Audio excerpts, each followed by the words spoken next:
मैं क्या करूं? मैंने तुम्हें कहा था कि मुझे हैंड फ्री दे दो, तुमने नहीं दी। अब तो डॉक्टर साहब, मेरी रिपोर्ट्स क्या आई हैं?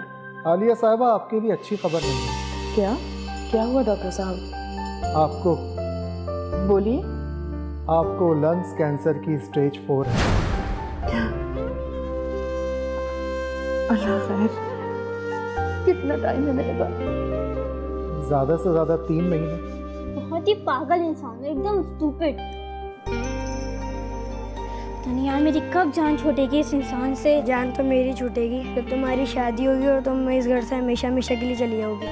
कोई नहीं जी, मेरी जान छूटेगी। मेरी जान छूटेगी, आज तो तुम गई। अरे छोड़ो, क्या कर रहे हो तुम लोग? इधर आके बैठो इधर। क्या हो रहा है ये सब? अदनान, अंबर। मामा ये मुझे पढ़ने ही नहीं देता है। अदनान, बहन को मारते हैं, बदतमीजी करते हैं बड़ी बहन के साथ ऐसे? और अंबर, छोटे भाई के साथ ऐसे बदतमीजी करते हैं, लड़ते हैं? बोलो। सॉरी मामा। सॉरी बोलो बहन को। मैंने कहा सॉरी बोलो बहन को। सॉरी। सिर्फ सॉरी से काम नहीं चलेगा, बोलो सॉरी बाजी। सॉरी बाजी। मैं आइंदा नहीं करूँगा। मैं अंदर नहीं करूँगा। सॉरी बोलो भाई को। सॉरी। देखो भाई, भाई जो होते हैं ना, वो बहनों का मान होता है, और बहनें जो होती हैं वो भाई का मान होती हैं। अब वादा करो कि आपस में कभी जिंदगी में नहीं लड़ोगे। वादा। वादा। एक दूसरे की बात मानोगे, एक दूसरे का सहारा बनोगे, और हमेशा मिलजुल कर रहोगे। वादा। मेरे बच्चे, खुश रहो।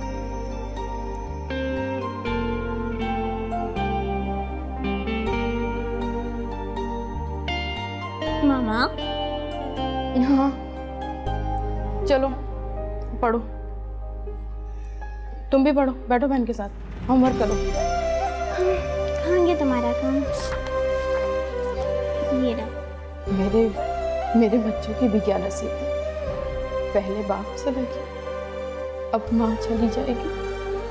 क्या करूं? डॉक्टर ने तो 3 महीने का टाइम दिया है मुझे, मेरे बच्चों का सहारा। हाँ, मैं अपने भाई से बात करती हूँ। कोई बात नहीं, अगर सुतेले हैं तो क्या हुआ, बाप तो हमारा एक ही है। मेरा भाई ही बनेगा मेरे बच्चों का सहारा।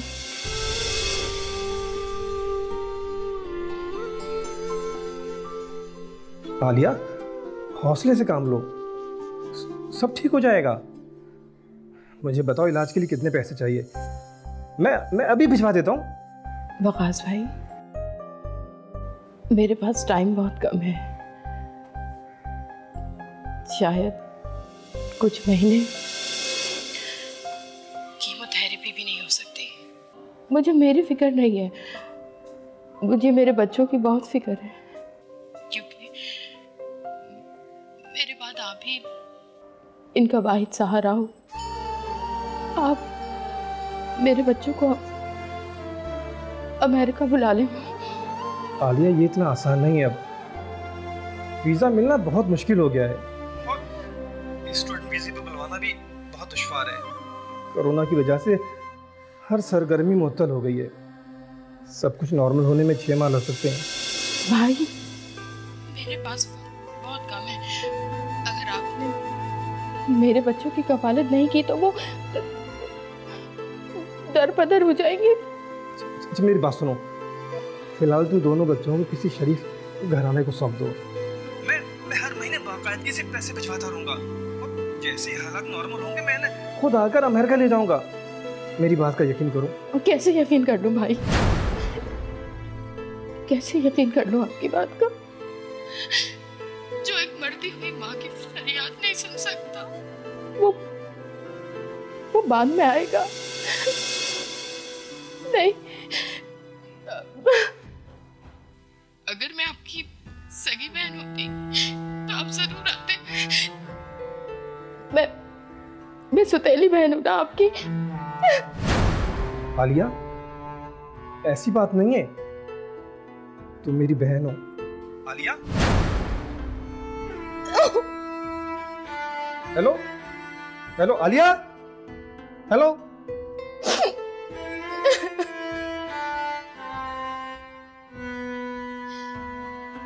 रोने से कुछ नहीं होगा। असमा से बात करती हूँ, बच्चों की एनजीओ में काम करती है ना। हाँ, शायद शायद कोई ऐसा जोड़ा मिल जाए जो मेरे बच्चों को गोद ले सके। इससे पूछती हूँ।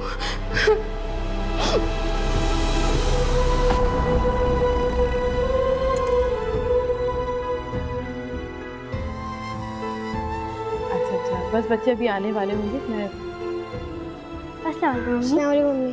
आ गए तुम दोनों ट्यूशन से? ये मेरे बच्चे हैं। माशाल्लाह माशाल्लाह, बहुत प्यारे बच्चे हैं। कौन है ये लोग? बेटा हम तुम्हें नहीं, ये मेरी बहुत पुरानी सहेली हैं, मिलने आई हैं मुझसे। आप लोग अंदर जाओ, कुछ ज़रूरी बात करनी है।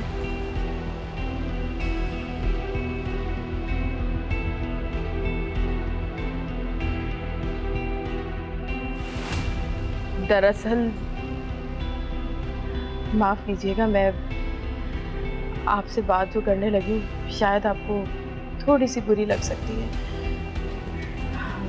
बात यह है कि आप लोगों की उम्र तकरीबन 50 साल से ऊपर हो गई है, तो आपने बच्चे अडॉप्ट करने का फ़ैसला क्यों किया? देखिए, इरादा तो हमारा पहले से ही था, मगर फैसला लेते लेते वक्त लग गया। सही बात है,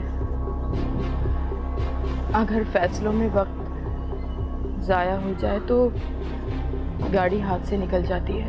खैर छोड़ें, ये बताइए कि आपका घर अपना है? जी, मकान मेरा अपना है और तकरीबन 45,000 मेरी माह आमदनी, और हम दोनों मियाँ बीवी माशाल्लाह सही तरह से गुजर रहे हैं। 35,000 तो सिर्फ मेरे बच्चों की फीस है, फिर उनका खाना पीना, पहनना ओढ़ना। आप कैसे करेंगे मेरे बच्चों की कफालत? देख लिए। मैं माफ़ी चाहती हूँ, मैं अपने बच्चे आपको नहीं सौंप सकती। मैडम सॉरी टू से, पैसे ही सब कुछ नहीं होता, मगर ये कि आपको हमारी जैसी फैमिली नहीं मिलेगी। हम बच्चों की जो है सही कफालत करते हैं। देखिए, बच्चों को प्यार की भी ज़रूरत होती है, सब कुछ पैसा तो नहीं होता ना, आप ये भी तो सोचें। अल्लाह मालिक है।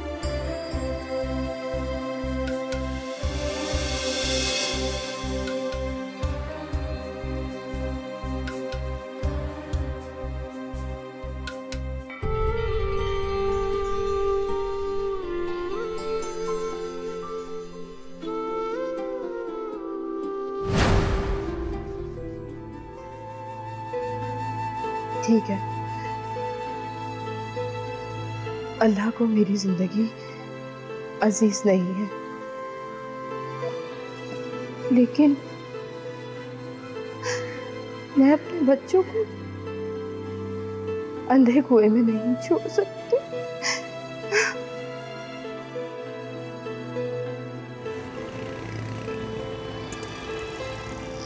एनजीओ वाली बता रही थी कि आपका एक बेटा है। जी जी, फवाद नाम है उसका।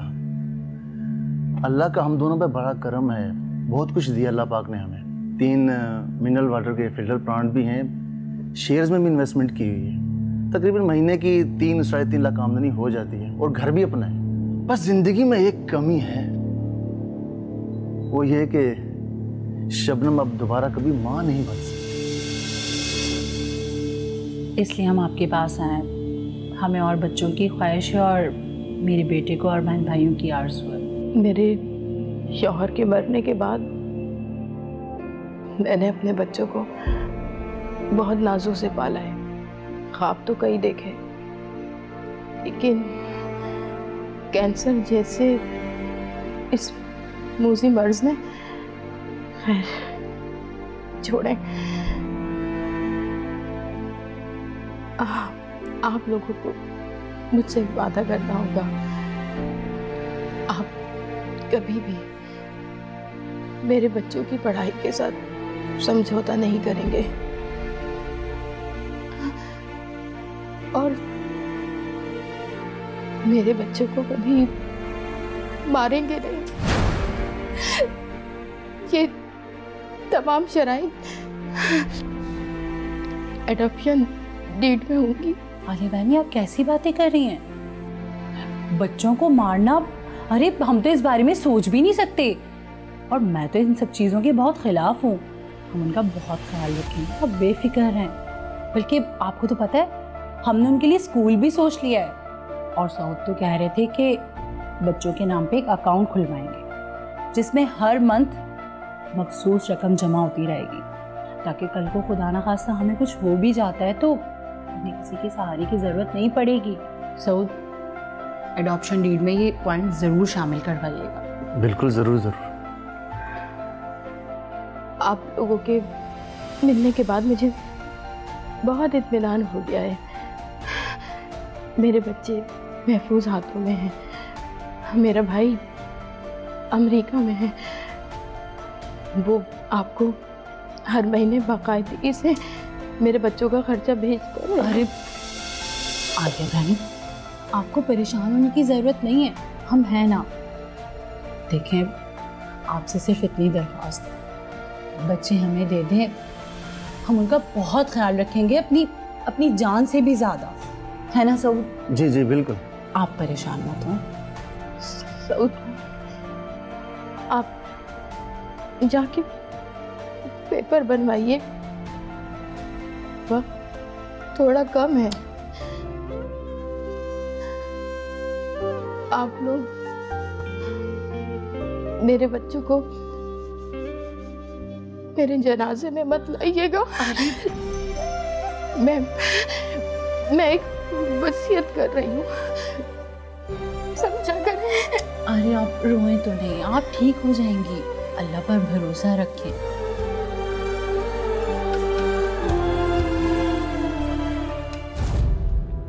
ताज़ीरात पाकिस्तान की दफ़ा 301 के तहत अगर कोई शख्स ये जानते बूझते भी कि उसके इस अमल से किसी की मौत भी वाक़ई हो सकती है, लेकिन उस शख्स के अमल से उसके हदफ के बजाय किसी दूसरे फ़र्द की मौत वाक़ई हो जाती है, तो इस सूरत में भी उसे क़त्ल अम्द का मुजरिम करार दिया जाएगा और दफ़ा 302 के तहत उसे सज़ाए मौत या उम्र कैद की सज़ा मिलेगी।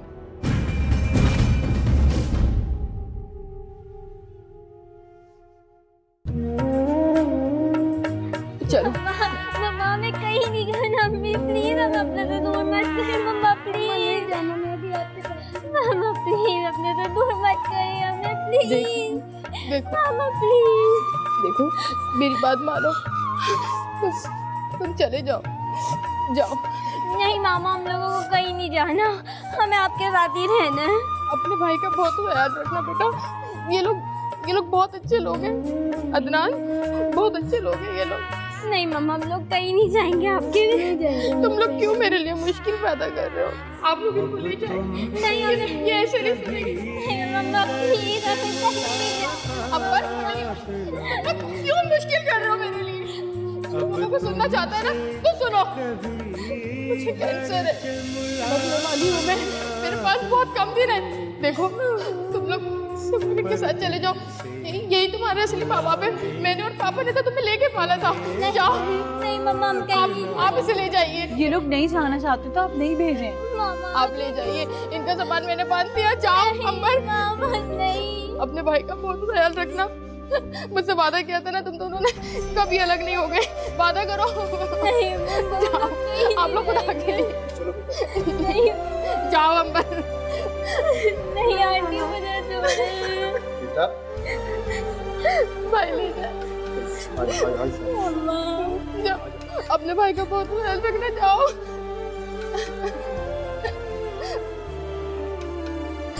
मेरे बच्चों का बहुत ख्याल रखिएगा, इनको कोई तकलीफ ना हो।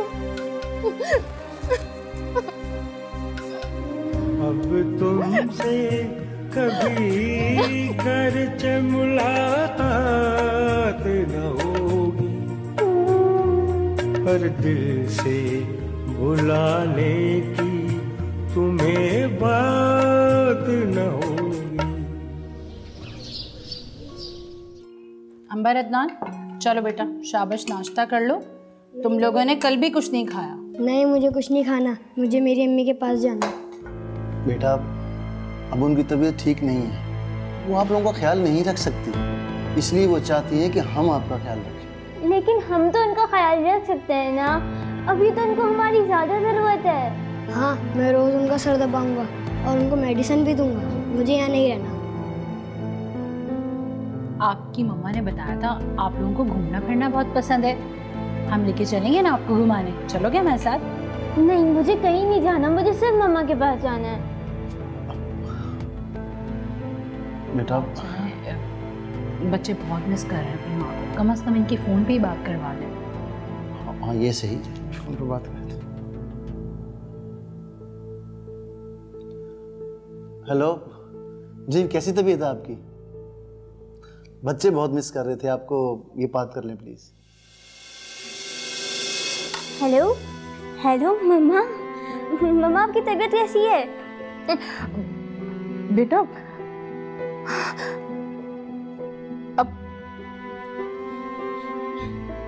हेलो मामा, मुझे आपके पास आना है, मुझे यहाँ नहीं रहना। नहीं नहीं,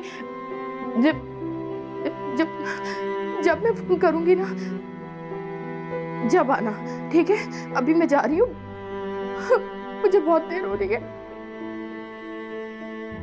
चलो अब तो आप लोगों की बात हो गई ना मम्मा से, चलो खाना खा लो। शाबाश, चलो अब हम सब मिलके खाना खाते हैं। ठीक है बेटा, खाना खाओ और हम चलेंगे आपको अपनी मम्मा के पास मिलाने के लिए। हाँ हम सब चलेंगे आपको।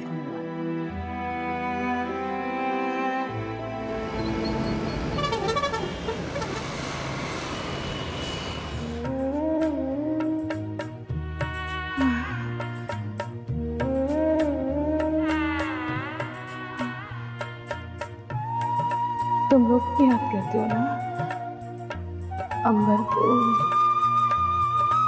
अदनान को? बहुत लड़ते थे ना, क्या कर रहे होंगे अभी? हाँ, अदनान लड़ रहा होगा अंबर से, बहुत तंग करता है उसको। बाजी चुप हो जाओ, मम्मा बहुत जल्द हमें लेने आ जाएंगी। अदनान, अब मम्मा कभी नहीं आएंगी। मम्मा का फोन आया था, मम्मा ने बोला था कि वो आ जाएंगी। इकबाल के मरने के बाद तो मेरे बच्चे यतीम हो गए थे।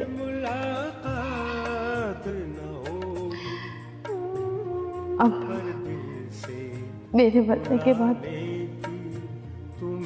यसीद भी हो जाएंगे। तो वो अभी तक क्यों नहीं आई? तुम्हें लगता है कि वो अब आएंगी? क्या हुआ अदनान, अब तुम क्यों रो रहे हो? मम्मा की याद आ रही है। अदनान, मम्मा ने बोला था ना कि बड़ी बहन माँ की तरह होती है। अब मम्मा नहीं आएंगी, चुप हो जाओ। मेरे बच्चे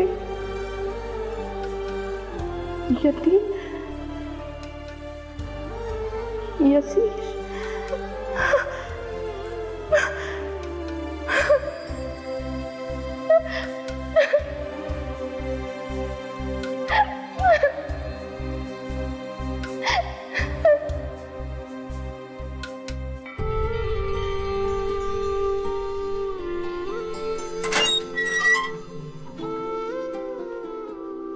यार मुसलसल तीसरा दिन है, बाजी ने दूध लेने के लिए दरवाज़ा नहीं खोला। मैं तो परेशान हो रहा हूँ, पहले भी बीमार थी इसलिए आप लोगों को बुलाया।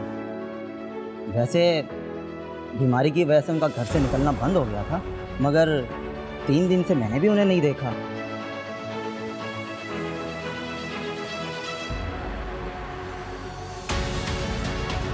भी बन जा रहा है उनका।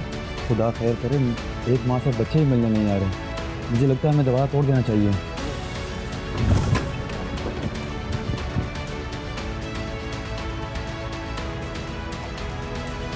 अरे बाजी का तो इंतकाल हो गया यार। वही साहब, जल्दी लगाएं, पुलिस को फ़ोन लगाएं। चलो पुलिस। अब वादा करो कि आपस में कभी जिंदगी में नहीं लड़ोगे। वादा वादा। एक दूसरे की बात मानोगे, एक दूसरे का सहारा बनोगे, और हमेशा मिलजुल कर रहोगे।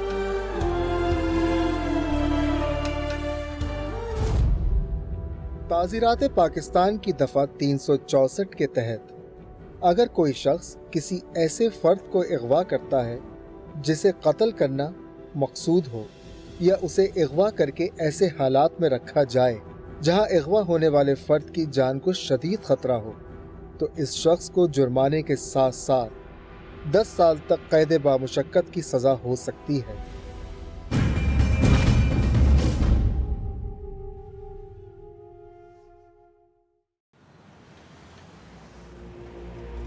देखें, मैं चाहता हूँ इन बच्चों की एडॉप्शन कैंसिल करवा के उन्हें मेरी तहवील में दिया जाए। माना कि हम बहन भाई सौतेले थे, मगर हम दोनों एक ही बाप की औलाद थे। अब मैं उनके बच्चों की किफ़ालत मैं करूँगा, मेरे साथ रहेंगे वो बच्चे। देखिए वकास साहब, बच्चों को अडॉप्ट करना, उनकी ज़िम्मेदारी उठाना एक बहुत सीरियस मामला है, और ये ज़िम्मेदारी उठाने का आपने अपनी बहन की ज़िंदगी में क्यों नहीं सोचा? अगर उस वक्त आपने इन बच्चों को अडॉप्ट करने का सोचा होता तो आज वो किसी दूसरी फैमिली के साथ ना रह रहे होते। मेरी पूरी कोशिश थी कि मैं अपनी बहन के बच्चों को अमेरिका अपने पास बुलाऊं। मैं तो कोशिश भी कर रहा था। आप तो जानती हैं कि इमिग्रेशन प्रोसेस में टाइम लगता है, लेकिन इस कोविड ने तो सब कुछ ख़त्म कर दिया। लेकिन मैंने अपनी बहन से वादा किया था कि जैसे हालात बेहतर होंगे बच्चों को मैं अमेरिका बुला लूँगा, जब तक वो अपने बच्चों को किसी के हवाले कर दे, और तमाम अखराजात मैं बर्दाश्त करूँगा। ये मैंने अपनी बहन से कहा था। लेकिन क्या करूँ, मेरी नौकरी ख़त्म हो गई। आखिर मुझे भी अपनी फैमिली के साथ वापस पाकिस्तान आना पड़ा। बहन से आपने बच्चों को फाइनेंशियली सपोर्ट करने का सिर्फ वादा किया था या उनको फाइनेंशियली सपोर्ट आप कर रहे थे? नहीं, ऐसी कोई बात नहीं है। मैं हर महीने बाकायदगी से अपनी बहन के बच्चों के लिए एक अकाउंट में पैसे भेजता था। अच्छा, तो आपने वैसे उस फैमिली से जाकर बात की है? उन्हें भी तो मालूम होगा कि ये टेम्परेरी अरेंजमेंट थी, और अब आप अगर आ गए हैं और बच्चों की जिम्मेदारी उठाना चाहते हैं, और आप बच्चों के रिलेटिव भी हैं, तो उनका क्या कहना है? वो अब बच्चे आपको नहीं देना चाहते? यही बात करने के लिए मैं उस फैमिली के पास गया था, लेकिन वहाँ गया तो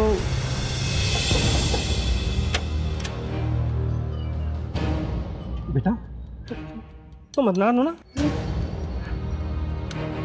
बेटा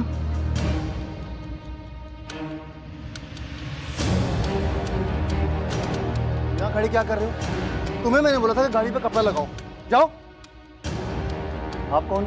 मैं इनका। ये क्या कर रही है? बस तो साफ हो नहीं रहा, इतना गंदा पोछा लगा रही है। ये मनोज ने कुछ सिखाया? ये आप क्या कर रही हैं? छोड़ दे। अरे ये कौन है? और ये घुसे कैसे हमारे घर में? अरे हिम्मत कैसे हुई मेरी बीवी पर चिल्लाने की? ये तो मैं तुमसे पूछूंगा, तुम लोग क्या कर रहे हो? मैं इनका मामू हूँ। अरे मेरी बहन ने तुम पे भरोसा करके इन मासूम बच्चों को तुम्हारे हवाले किया, और तुमने इन्हें नौकर बना कर रखा है। यहाँ पर नौकरी करें, गुलामी करें, काटे पिटे कीमा बने, तुम होते कौन हो पूछने वाले? हमने इनको लीगल तरीके से अडॉप्ट किया है, समझे तुम? अडॉप्ट किया है?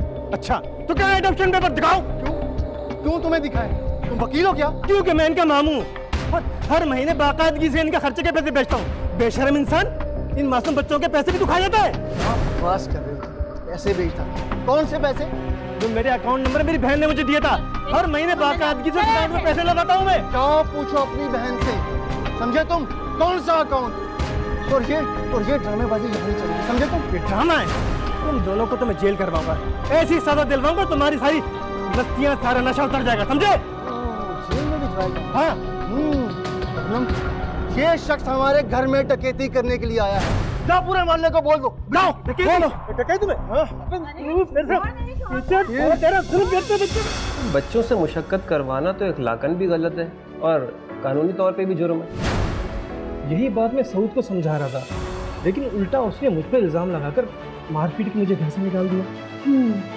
चलें, एक तो हम मालूम करने की कोशिश करते हैं कि क्या टर्म्स एंड कंडीशंस तय हुई थी आपकी बहन और उस फैमिली के दरमियान। क्या ये टेम्परेरी अरेंजमेंट थी या कोई कानूनी तरीके से कोई गार्डियनशिप तो नहीं दे दी गई उन लोगों को? और दूसरा, आप जिस अकाउंट नंबर में पैसे भेजते रहे हैं वो अकाउंट नंबर भी ज़रा मुझे बताइएगा। ठीक है, मैं घर जाके आपको सेंड कर देता हूँ अकाउंट नंबर। चले आप मुझे डिटेल्स भेजें, मैं भी पता करती हूँ कि बच्चे किस हाल में रह रहे हैं और क्या वो खुश हैं, और उस फैमिली से भी बात करने की कोशिश करते हैं। ठीक है, बस आप मेरी हेल्प करें कि मेरी बहन के बच्चे मेरे पास आ जाएं। जी जी इंशाल्लाह। शुक्रिया।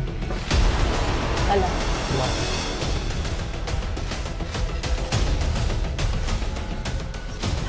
सरा वकास साहब के भी बैकग्राउंड के बारे में मालूमात हासिल करो और ये पता करो कि इनकी बहन के जो बच्चे हैं उनके नाम कोई प्रॉपर्टी वगैरह तो नहीं है। आजकल पैसों की लालच में भी बहुत से लोग बच्चों की जिम्मेदारी उठाने के लिए तैयार हुए हैं। और वैसे जो ये इतना संगीन इल्ज़ाम लगा रहे हैं कि उन बच्चों पर तशद्दुद किया जा रहा है, ज़रा ये भी मालूम करो इसमें कितनी सच्चाई है। ठीक कह रही है मैडम, मैं इलाके के थाने से बात करता हूँ कि ज़रा बच्चों की खैर खबर तो लें, वो कुछ हाल नहीं कि ये जो स्टोरी सुना के गए ये सच है या झूठ है। बाजी मैंने तोता नहीं उड़ाया, वो खुद ही उड़ा है। तो फिर किसने उड़ाया है? उड़ गया, तो झूठ बोल रही है, किसने तोता उड़ाया? बता दो मेरी बहन पे हाथ उठाया, हाथ तोड़ दिया। आंसू मेरी इतना मारूंगा ना याद रखोगे, और तुम्हारा मामू यहाँ बचाने नहीं आएगा। हटो इधर से। फाड़ उठाएगा मेरे शौहर पे, बताऊँ तुझे मैं अभी। उठो, हथान उठो। कौन? पुलिस, दरवाजा खोलो, को बाहर निकालो। पुलिस को किसने बुलाया? ये दोस्तों बात सुनो, अगर पुलिस के सामने दोनों में से किसी ने भी जुबान खोली ना, समझ लो गला खोलूंगा तुम दोनों का मैं। ये दोस्तों मैं इनको लेके जा रही हूं अंदर। चलो अंदर चलो तुम लोग। इंस्पेक्टर साहब, आप पूरी तरह से मुतमईन हैं कि बच्चों पर कोई जुल्म और सितम नहीं हो रहा? यही सच है। मैंने तो अपने अफसर भेजे थे, उन्होंने तो यही रिपोर्ट दी है। लेकिन देखिए, बच्चों के मामू का इसरार है कि बच्चों को वहाँ पर घरेलू मुलाजमीन बनाकर रखा गया है। वो तो बल्कि कह रहे थे कि बच्चों के जिस्म पर चोटों के निशान देखे होंगे। हमारे ऑफिसर्स ने बच्चों से भी बात की है, वो तो खुश थे। हाँ अलबत्ता चोटें थी, लेकिन बच्चों ने कहा कि वो चोटें उन्हें खेलते हुए लगी। अच्छा, पुलिस वालों ने खुद बात की है बच्चों से, तो फिर बच्चों के मामू वकास का क्यों इस कदर इसरार है कि बच्चों पर जुल्म हो रहा है? मैडम, वो उनका सोतेला मामू है। अगर वो इतना ही मुखलिस होता तो ये नौबत ही ना आती और उसकी बहन तड़प तड़प के ना मरती। और दोनों बच्चों ने सख्त नापसंद किया है उसको। अच्छा ठीक है। वैसे मैंने आपसे एक और रिक्वेस्ट की थी कि बच्चों की वालिदा और इस फैमिली के दरमियान जो एग्रीमेंट हुआ था जो एडॉप्शन के सिलसिले में, उसकी अगर कॉपी मिल जाती तो मुझे भिजवा दें। उसका क्या किया आपने? मैडम, आप जानती हैं औलाद होते हुए भी बच्चा गोद लिया जा सकता है और ये तो कोई जुर्म नहीं है। फिर एडॉप्शन डीड में भी जोड़े के बेऔलाद होने का कोई जिक्र नहीं है। और ये डॉक्यूमेंट्स मैंने आपको अरसाल भी कर दिया आपके दफ्तर।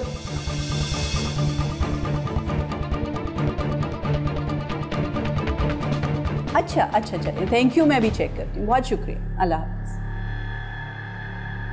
कॉपी कह रहे हैं कि मैंने व्हाट्सएप की, वो तो कह रहे हैं बच्चों पर कोई जुल्म सितम नहीं हो रहा। अच्छा, मामू ये आया है व्हाट्सएप।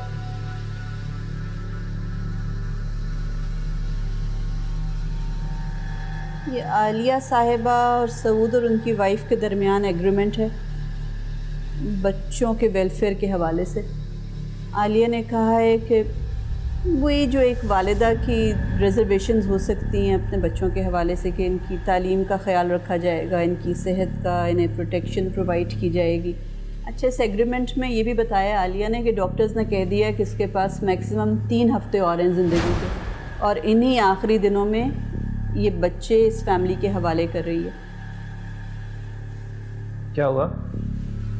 इसमें ऐसा कोई जिक्र नहीं है जो वकास साहब ने क्लेम किया है कि मैंने कहा था कि बच्चों की मैं कफ़ालत करूंगा और मैं बाकायदगी से पैसे भिजवा रहा था। इसमें तो कोई जिक्र नहीं है कि बच्चों के लिए फ़ाइनेंशियल सपोर्ट उनके मामू करेंगे।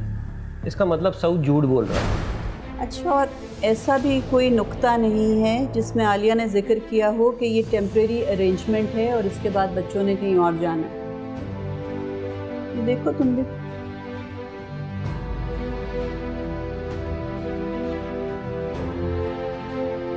ये तो कोर्ट से अटैच भी नहीं हुआ हुआ। हाँ, स्टैम्प पेपर पर हुआ ये एग्रीमेंट, लेकिन ये लगता है कि दो फरीकैन के माबैन एक बाहमी रजामंदी से एग्रीमेंट हुआ है। लेकिन इससे लेकिन ये जाहिर नहीं हो रहा कि कहीं पर भी कोर्ट इन्वॉल्व हुई है, किसी लीगल प्रोसीजर के ज़रिए बच्चों को हवाले किया गया इस फैमिली को, ये हम पता कर सकते हैं। वैसे एक इस बात पर भी चैलेंज हो सकता है ये एग्रीमेंट कि लीगल इन्वॉल्वमेंट इसमें नज़र नहीं आई, और सेकेंडली कभी भी कोई ऐसा एग्रीमेंट ऐसे टर्मिनली इल पेशेंट के साथ किया जाए तो उसको भी चैलेंज किया जा सकता है कि वो अपने हवास में था भी या नहीं, वो इस किस्म का फ़ैसला कर सकता है या नहीं, वो भी एक कानून में गुंजाइश होती है। बिल्कुल, और इनमें ऐसा भी कुछ नहीं लिखा कि बच्चों के नाम पे कोई प्रॉपर्टी है या बच्चों के नाम पे कुछ किया गया। हाँ, मैं भी यही सोच रही थी कि अगर बच्चों के नाम कोई जायदाद भी नहीं है तो फिर बच्चों के मामू के पास कोई लालच का मोहरक तो नहीं हो सकता कि इनकी जिम्मेदारी इसलिए उठाना चाह रहा है। फिर तो जो बच्चों के मामू ने इल्ज़ामात लगाए हैं उसमें कोई सच्चाई हो सकती है। मेरे ख्याल में तुम सऊद की फैमिली को एक बार खुद से चेक करो, बैकग्राउंड चेक करो, किस किस्म के लोग हैं, मोहल्ले वाले इनके बारे में क्या कहते हैं, और सेकेंडली एक और भी काम करो, बच्चों के स्कूल में भी जाकर पता करो कि माँ की वफ़ात के बाद इनका क्या रवैया है, कुछ चेंजेस तो नहीं देखी इनके क्लास टीचर्स ने, माँ की वफ़ात से पहले कैसे थे, अब कैसे हैं, कोई टीचर्स ने नोटिस किया है कि इन पर कोई तशद्दुद के निशानात तो नहीं नज़र आए। इन सारी चीज़ों के बारे में डिटेल से इकट्ठी करो और फिर मुझे इन्फॉर्मेशन दो। ठीक है मैडम, और मुझे ये लगता है कि सऊद ने पुलिस की मुट्ठी गर्म कर दी, तभी पुलिस सऊद के फेवर में बयान दे रही है। मैं इन्फॉर्मेशन कलेक्ट करता हूँ। ओके। अगर कोई शख्स किसी को कत्ल करने या ज़रर पहुंचाने की नियत के बगैर उसकी मौत का बाइस बनता है तो उसका ये फेल कत्ल खता में शुमार होगा और ऐसा शख्स दियत का पाबंद होगा। अलबत्ता पाकिस्तान पीनल कोड की दफा 319 के तहत उसे कैद की सजा भी दी जा सकती है, जिसकी मुद्दत 5 साल तक हो सकती है।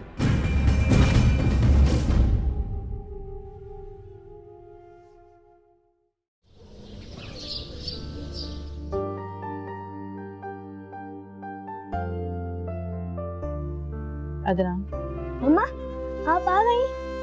कहाँ थी आप? मैं यहीं। मम्मा मम्मा चलो आप आ गई, हमने आपको बहुत आवाज़ें दी। आपने आवाज़ दी और माँ आपकी आवाज़ सुनकर आपके पास आ गई। मम्मा आप हमें यहाँ से ले चले, ये लोग अच्छे नहीं है, हम पर बहुत जुल्म करते हैं। जी मम्मा, ये लोग हम पर बहुत जुल्म करते हैं, प्लीज हमें यहाँ से ले चले। नहीं नहीं बेटा, मैं तुम लोगों को अपने साथ नहीं लेके जा सकती। मम्मी ओए खड़ा हो, क्या अम्मी अम्मी कर रहा है? उठ खड़ा, नवाब के बच्चे खड़े हो, दोनों खड़े हो जल्दी। आपने हमारी अम्मी को कहा था कि आप हमें अपने बच्चों की तरह रखेंगे, आपने तो हमें अपना नौकर बना लिया। छोड़े इसको, छोड़े। मेरी बड़ी आवाज निकलने लगी है, बताओ तो जाके मैं। छोड़े। तेरी जबान चल रही, चला को मौसी कहीं की, तेरी जबान खींच के ना चील कौवा को खिला दूंगी मैं। अब मेरे सामने तो खबरदार, जो तुम लोगों ने मेरे सामने जबान चलाई हो तो मुंह तोड़ दूंगी मैं तुम लोगों का। ये काम कौन करेगा? मजे से यहाँ पे आराम फरमा रहे हो। आपने हमारी अम्मी से झूठ बोला था, आपको बच्चों की नहीं नौकरों की जरूरत थी। हाँ है मुझे नौकरों की जरूरत, और तुम दोनों मेरे नौकर ही हो, समझ आई तुम्हें? तुम लोगों को अपनी औलाद बनाऊंगी मैं। शक्लें देखी अपनी, काले पीले कहीं के, करो ना अपनी औकात में रहा करो। चल अब तेरी सजा है ये, तू घर के सारे कपड़े धोएगी, चल जा यहाँ से। मैडम बच्चों के स्कूल गया था, वहाँ जाके पता लगा कि बच्चे तो 3 महीने से आ ही नहीं रहे, उनका नाम ही कटवा दिया। तो बच्चे क्या किसी और स्कूल में दाखिल करवाए? नहीं मैडम, मोहल्ले में गया था, वहाँ से पूछताछ की तो पता लगा कि बच्चे 3 महीने से घर पे ही हैं। अच्छा। और एक और अहम इंकशाफ हुआ है, सऊद के बारे में पता लगा है कि इनके घर में एक मुलाजमा, एक बच्ची काम करती थी 12 साल की, जिसका इन्होंने कत्ल कर दिया। क्या? जी। तो इन पर कोई मुकदमा नहीं चला कत्ल का? मैडम गरीब फैमिली थी, सऊद ने पैसे दे के मुँह बंद करा दिया, लेकिन अब लोग इतना डरते हैं इससे कि कोई इनके घर पे काम करने को तैयार नहीं। इसीलिए इसने इस बार पक्के नौकरों का बंदोबस्त किया अडॉप्शन की सूरत में। तो फिर वकास साहब सही बता रहे थे कि इन्होंने बच्चों को घर में मुलाजिम बना के रखा हुआ है। जरा उस मोहल्ले में दोबारा जाके चेक करो कि इनके घर में पहले कौन से मुलाजिम काम करते रहे। उनसे मालूम हो जाएगा कि किस किस्म का तशद्दुद करते हैं। ठीक है।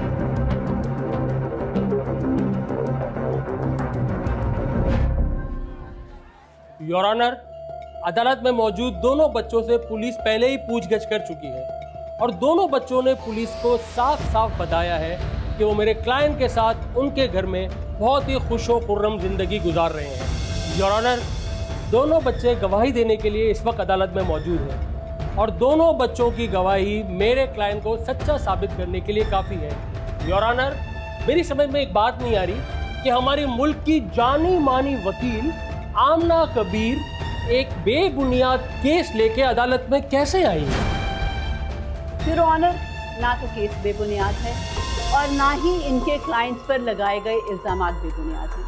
योर ऑनर, हमारे पास शवाहिद हैं और गवाह भी हैं जो अदालत में इस बात को साबित करेंगे कि बच्चों के साथ जुल्म और तशद्दुद किया जा रहा है। और तो और योर ऑनर, जिस तरीके से इनके क्लाइंट्स ने इन बच्चों की कस्टडी ली थी वो गैर कानूनी तरीका था। ना तो चाइल्ड प्रोटेक्शन के डिपार्टमेंट को आगाह किया गया कि इन बच्चों की वालिदा वफात पा गई हैं और इन बच्चों का कोई भी ब्लड रिलेशन इस मुल्क में मौजूद नहीं है। योर ऑनर, ना तो अदालती कार्रवाई के जरिए इन बच्चों की कस्टडी इनके क्लाइंट्स को सौंपी गई और ना ही किसी हुकूमती इदारे ने जाकर चेक किया कि क्या ये बच्चे इस घर में खुशहाल रह रहे हैं या नहीं। योर ऑनर, इन बच्चों के हकीकी माम वकास साहब ने जब इन बच्चों के हालात जानने की कोशिश की तो इनके क्लाइंट्स ने उन्हें मार पीट कर धक्के देकर घर से निकाल दिया। इन बच्चों और वकास साहब के साथ एक अलमिया और भी हुआ। पिछले 6 महीने से जब से इन बच्चों की वालिदा वफात पाई है तब से वकास साहब इन बच्चों के लिए एक बैंक अकाउंट में पैसे भिजवा रहे थे ताकि बच्चों की एजुकेशन और कफालत का खर्चा वो उठा सके। योर ऑनर, जिस एनजीओ ने इनकी क्लाइंट्स की मदद की इन बच्चों को अडॉप्ट करने के लिए, वो अकाउंट नंबर भी उस एनजीओ का था और 6 महीने से भेजी जाने वाली वो तमाम रकम वो खुद हड़प करती। योर ऑनर, बच्चों के मामू वकास साहब के इल्म में ये बात भी आई कि इनके क्लाइंट्स ने पिछले 3 महीने से उन बच्चों को स्कूल से भी उठा लिया। उनका अपना बेटा तो स्कूल पढ़ने जाता है लेकिन ये दोनों यतीम बच्चे एजुकेशन के बुनियादी हक से भी महरूम हैं। योर ऑनर, ये झूठे इल्जामात नहीं हैं। इन बच्चों पे किस किस्म का तशद्दुद किया जाता है उसका हमारे पास एक गवाह भी है। सऊद साहब के मोहल्ले में रहने वाली एक खातून अदालत के सामने बताना चाहती है कि ये बच्चे किस हाल में उस घर में रह रहे हैं। योर ऑनर, मैं अपनी गवाह को अदालत के सामने पेश करने की इजाज़त चाहती हूँ। इजाज़त।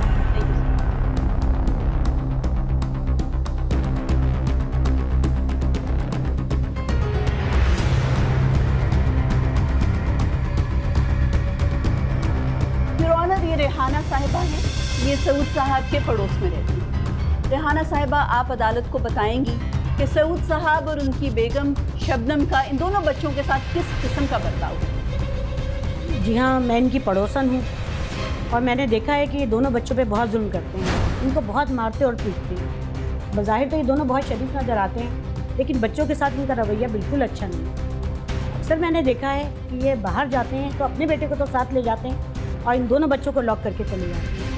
इनके ऊपर बिल्कुल भी भरोसा नहीं किया जा सकता। एक दफ़ा तो इन बच्चों के रोने की आवाज़ आई तो मैंने इनके घर की पिछली खिड़की से जाके देखा तो पता चला कि बच्चे बहुत ज़्यादा रो रहे थे। उन्होंने बताया कि हम सुबह से भूखे, हमने कुछ भी नहीं खाया। तो मैंने खिड़की से इन बच्चों को खाना वाना दिया।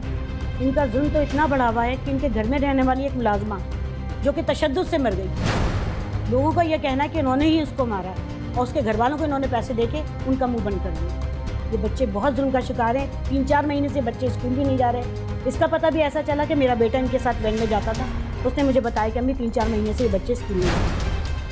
बहुत बच्चों पे, मासूम बच्चों पे जुल्म है। बहुत शुक्रिया रेहाना साहबा, आप इसी पर योर ऑनर, ऐसे झूठे गवाह पेश करना कौन सी बड़ी बात है? मैं अभी 10 गवाह खड़े कर दूं।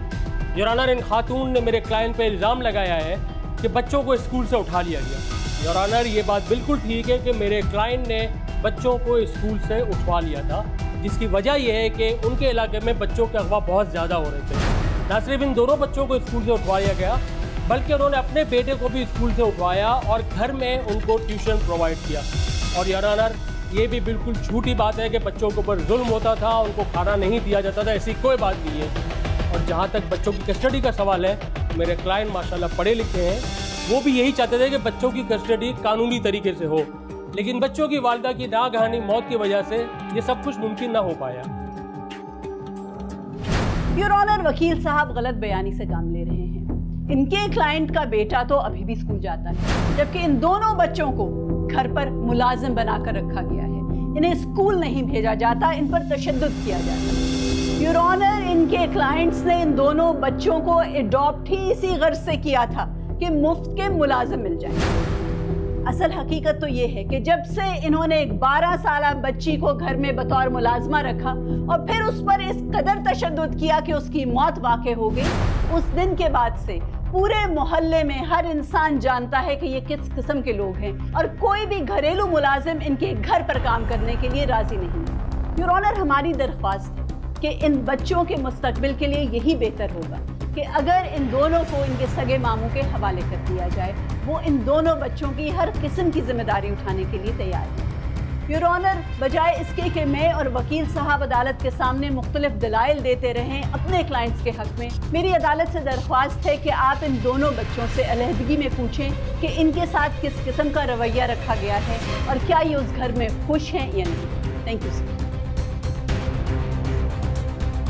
ये अदालत हुक्म देती है कि कमरा अदालत को फौरी तौर पर खाली कराया जाए और दोनों बच्चों को अदालत के रूबरू पेश किया जाए ताकि अदालत उनसे कुछ सवाल कर सके।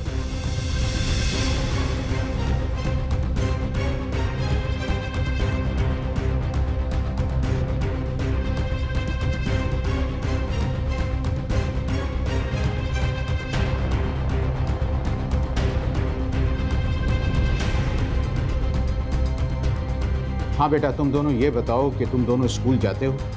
नहीं है, हम लोगों को 3 महीने से स्कूल से भी छुड़वा लिया है और हमें खाना भी नहीं देते। ना हमें खाना खाने के लिए देते, ना हमें कहीं बाहर जाने देते, हर वक्त जंजीरों से बांध कर रखते, इतना मारते कि हम लोगों को पूरे हाथ खराब कर। मुझे भी डंडे से मारा था यहाँ पे, और हमें यहाँ आने से पहले उन्होंने इतना हमें डांटा और मारा है कि तुम लोग कुछ बोलना नहीं कोर्ट पे, और हमें ये कपड़े भी सिर्फ आज ही दिला कर दिए, वरना तो हम फटे पुराने कपड़ों में घूम रहे होते हैं। अच्छा, अब ये बताओ कि तुम दोनों किसके साथ रहोगे, अपने मामू के साथ या अंकल और आंटी के साथ? अपने मामू के साथ। हाँ अंकल, हम लोग अपने मामू के साथ रहना चाहेंगे, क्योंकि अगर अब हम और उनके साथ रहे तो वो हमें जान से ही मार देंगे। वो हमें अपने बच्चे कभी समझते ही नहीं थे, वो सिर्फ हमें अपना नौकर समझते हैं। अब हम उनके साथ और नहीं रहना चाहेंगे। ठीक है बेटा, फरीकैन को अंदर बुलाया जाए, तमाम तर हालात और वाक़यात, पेश किए गए शवाहिद, वकला की बहस और दोनों बच्चों अंबर और अदनान की मर्जी जानने के बाद यह अदालत इन दोनों बच्चों की कस्टडी रद्द करती है और उन्हें अपने मामू के हवाले करने का हुक्म देती है। साथ ही यह अदालत पुलिस को हुक्म देती है कि दोनों मुल्ज़िमान शबनम और सऊद को फौरी तौर पर कमरा अदालत से गिरफ्तार करके उनके खिलाफ चालान तैयार किया जाए और आइंदा समाअत पे अदालत में पेश किया जाए। अदालत बर्खास्त की जाती है।